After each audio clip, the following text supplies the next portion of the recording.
So kalau orang sakit hati, berkatilah musuhmu. Satu-satunya perintah Tuhan Yesus kepada kita untuk berdoa. Bukan berdoa pada teman baik yang lagi susah. Bukan berdoa bagi teman baik kita yang bantu kita keuangan. Justru kita disuruh berdoa bagi orang yang nyakitin kita. Justru kita harus berdoa bagi orang yang benci sama kita. Doakan musuhmu, berkatilah musuhmu. Kalau kamu doakan orang yang baik sama kamu, apa bedanya sama orang kafir? Orang kafir juga doakan teman baiknya kok. Betul apa tidak? Tapi kita mesti doakan orang yang gak bisa berbuat baik sama kita. Itulah fokus pokok doa kamu. So kalau Anda banyak mendapat serangan, ketawa. Memang tujuan Tuhan taruh kamu di jantung, mendoakan mereka yang benci kita. Justru itu tugas kita berdoa malam. Justru itu kita berdoa pagi. Berdoa pagi siang malam. Doa buat pemerintah Republik Indonesia. Yang imannya berbeda. Kalau mereka kasih peraturan yang sulit-sulit, gak apa-apa. Senyum saja, ketawa dan doa bagi mereka. Tuhan buka mata hati mereka. Kami berkati mereka. Agar mereka punya takut akan Allah dan bertemu dengan Engkau Tuhan. Muka ke muka. Jangan pengalaman itu hanya buat kami, tapi juga buat mereka. Dan kalau Engkau berdoa kayak gini, jantung akan berubah menjadi penuh dengan kemuliaan akan Tuhan. Jangan bermental korban, bermental pemenang. Orang pemenang cari solusi, korban cari masalah. Saya ulang lagi. Mental korban cari masalah, mental pemenang cari solusi. Ada amin? Nah, Kristus dalam kalian pengharapan kemuliaan kita. Kolose katakan itu. Paulus tulis surat berjemaat Kolose. Kristus pengharapan kemuliaan kita. Dengan Roh Kristus ada di kita, kita beri pengharapan bagi siapa yang berhubungan sama kita. Kenapa? Kita punya jaminan firman-Nya. Mereka nggak punya jaminan apa-apa. Mereka kalau mati pun doanya apa? Semoga arwahnya diterima. Jadi belum diterima. Kalau kita mati sekarang happy kita. Ada amin. Jadi kalau mati sekarang pun di sini, haleluya, murah kan? Nggak usah pakai kuburan, langsung take off, man. Betul nggak? Dan kalau meninggal di tempat ini sudah terima Yesus, sudah lahir baru, kita pesta sekali, mumpung pemusiknya bagus.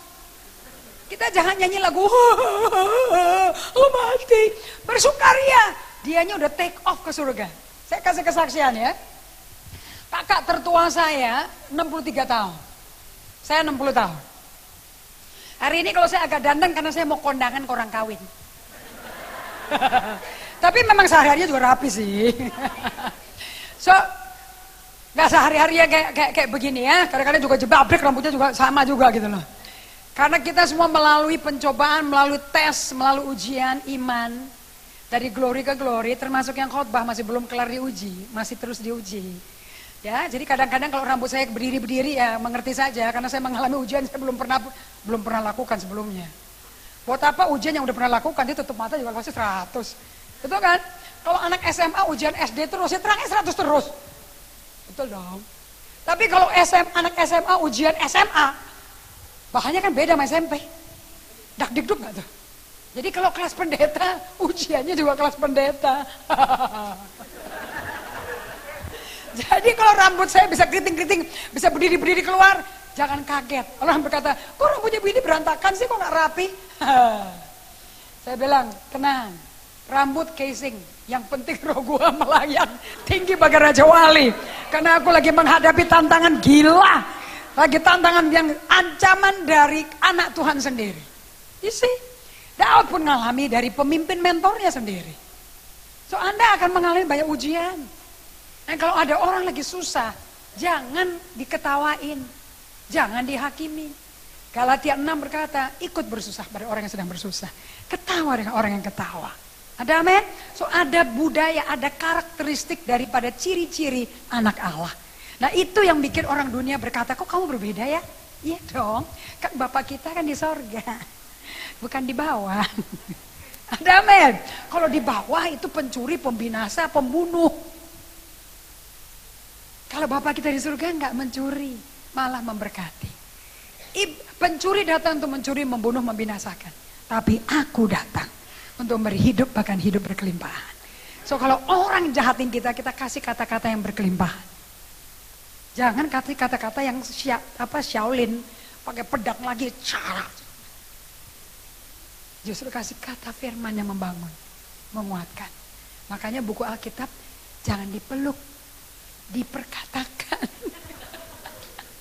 Kalau dipeluk cepat lecek. Kertasnya lecek tapi firmannya nggak masuk ke dalam. Rugi dong kita. Betul apa tidak? Ya. So kakak saya paling tua 63 tahun. Ini orang kalau masuk ruangan mana kita nggak tahu. Keluar ruangan kita juga nggak tahu. Nggak kelihatan jejaknya. Dan tak bersuara. Menghendingkan cipta terus. Lain sama adik nomor 3. Ini nggak suruh bicara terus yang ini. Oke? Ini hanya terjadi setelah lahir baru. Sebelum lahir baru saya pendiam. Pemarah. Nggak banyak ngomong. Nggak pendendam, cuman diem karena cari solusi. Dan nggak mau diobrak-abrik orang, jangan banyak ngomong lah lo cerewet. Aku mau kerja, nah, itu tipe saya tuh. Tapi kalau kakak saya lain, tiap hari malam sunyi senyap, malam sunyi. Kita di gereja kami, setiap orang percaya adalah garam dan terang. Nah garam tuh di dapur, di restoran, terang itu di plafon. Atau di meja makan ada lilin kan, atau Petromax, betul nggak?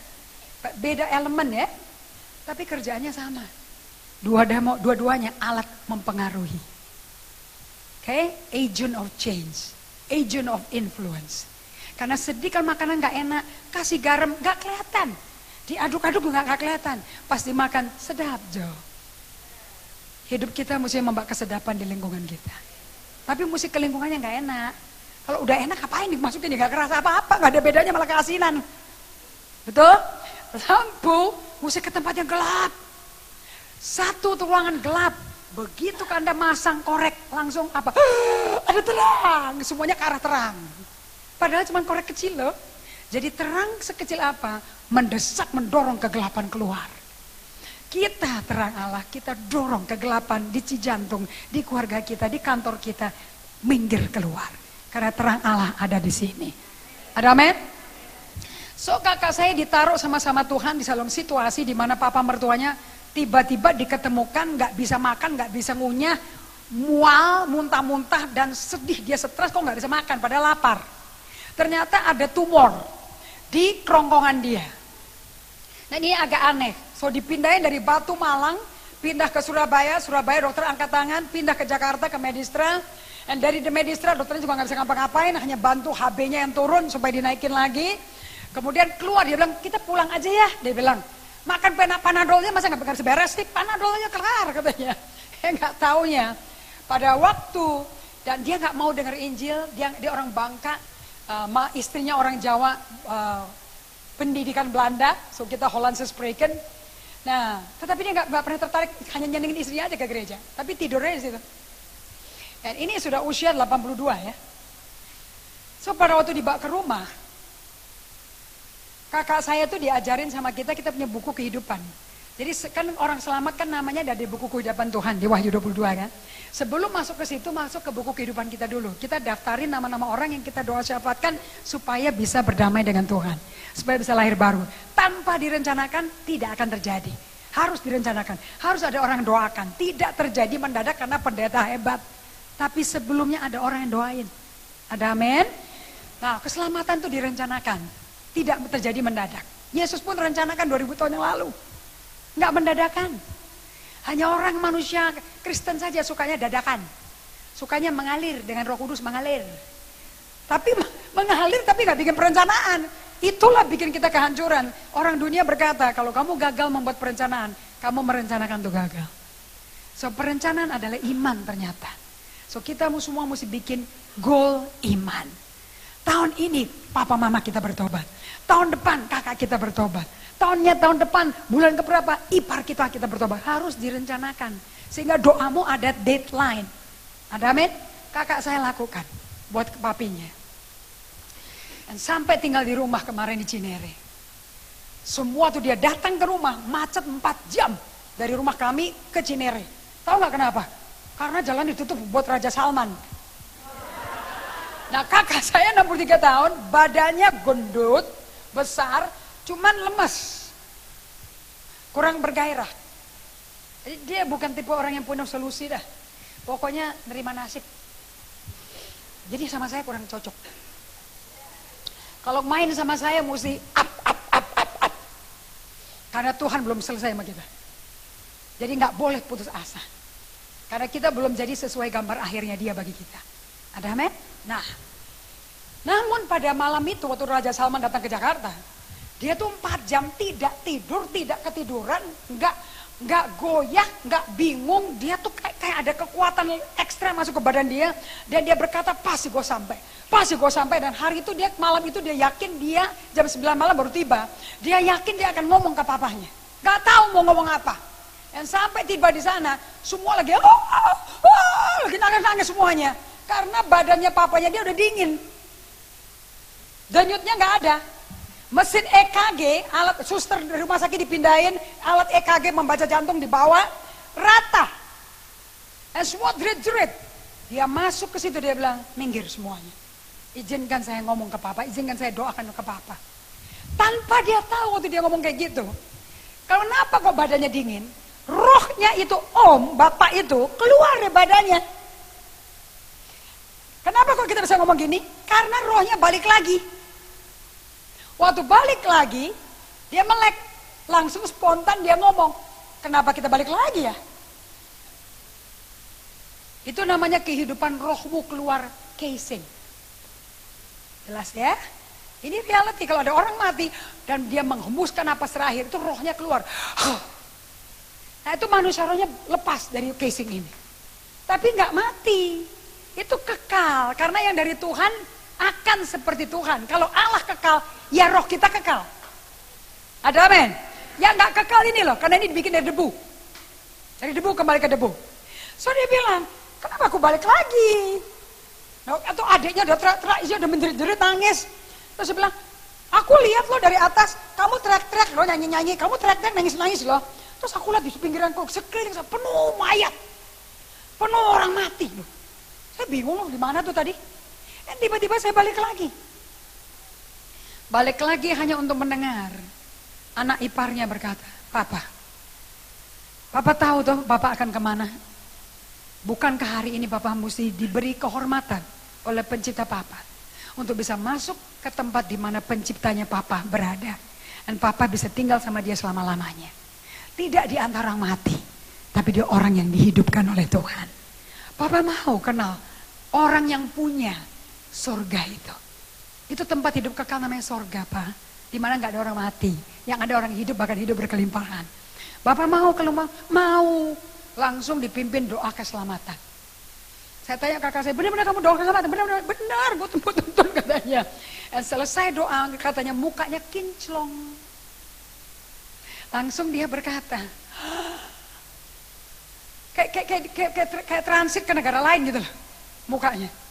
Langsung dia berkata, selama kakak saya menikah, tidak pernah disalami apa-apa, gak pernah diajak ngomong. Tapi malam itu dia bilang, Herman, mana Herman? Terima kasih ya. Dua-duanya mencucurkan air mata. Buat kakak saya nangis, selain karena dia hidup kembali dan terima keselamatan, terima hidup kekal. Pertama kali mertuaku ngomong terima kasih. Itu menyentuh dia sekali. Sudah? Itu udah 3 bulan tuh geletak gini. Gak bisa jalan, gak bisa apa-apa, semuanya dilakukan di tempat tidur. Setelah terima Yesus, dia langsung ambil kacamata. Mana koran katanya? Baca koran. Kemudian habis baca koran dia ngapain? Dia duduk. Itu dapat kekuatan dari mana itu tulang belakangnya? Setelah dia duduk dia bilang, Papa jalan ya? Oke jalan. Ambil walker, dia jalan. Besok paginya olahraga pagi. Di bawah matahari. Kenapa itu? Karena roh kehidupan Allah masuk ke kalian. Kita nggak bisa hidup tanpa Roh Kudus. Kita butuh Roh Kudus setiap hari. Makanya kita bisa bernyanyi. Pak Niko bisa tulis lagu. Mas perak dan permata tiada artinya. Ku ingin lebih dekat bersekutu denganmu. Kenapa? Karena dia sumber hidup dan hidup berkelimpahan. Kenapa kita butuh sumber hidup itu? Karena kita mendapat pengertian tujuanku lahir di bumi buat apa. Terus kapan aku RIP? Kapan aku mati dan dikubur? Apakah waktu aku sudah kelar dengan tujuan dia lahirin aku? Itu kita mesti tanya. Supaya hidup kamu berarti. Sebab Yesus ada lagu berkata, sebab dia hidup, ada hari esok. So kita gak usah putus asa dong. Karena besok ada hari baru. Sebab dia hidup, ku tak gentar. Kita gak usah takut. Karena ku tahu Dia pegang hari esok. Berarti masa depan kita di tangan dia. Dan dia cinta Anda lebih daripada dia cinta anaknya sendiri. Anaknya dia bunuh, tapi Anda diselamatkan. So Allah cinta siapa? Cinta Anda apa cinta anaknya? Katakan saya. Dia sayang saya lebih daripada dia sayang Yesus. Jadi gak bener kalau kita putus asa tuh gak bener. Kalau kita kepahitan tuh gak bener. Kalau kita nyerah tuh gak bener. Kenapa? Hari esokku di tangan dia. Ada amin. Ini gedung adalah gedung untuk menampung hari orang-orang yang punya hari esoknya Tuhan. Dan ini gedung dibikin untuk menjadi tempat fasilitas di mana kamu dilatih, di mana kamu diperlengkapi, di mana kamu diutus supaya menjadi seperti hari esok yang Tuhan punya bagi kalian. Ada amin? 82 tahun pun bapak mertua kakak saya masih dikasih kesempatan untuk mengerti tujuan dia.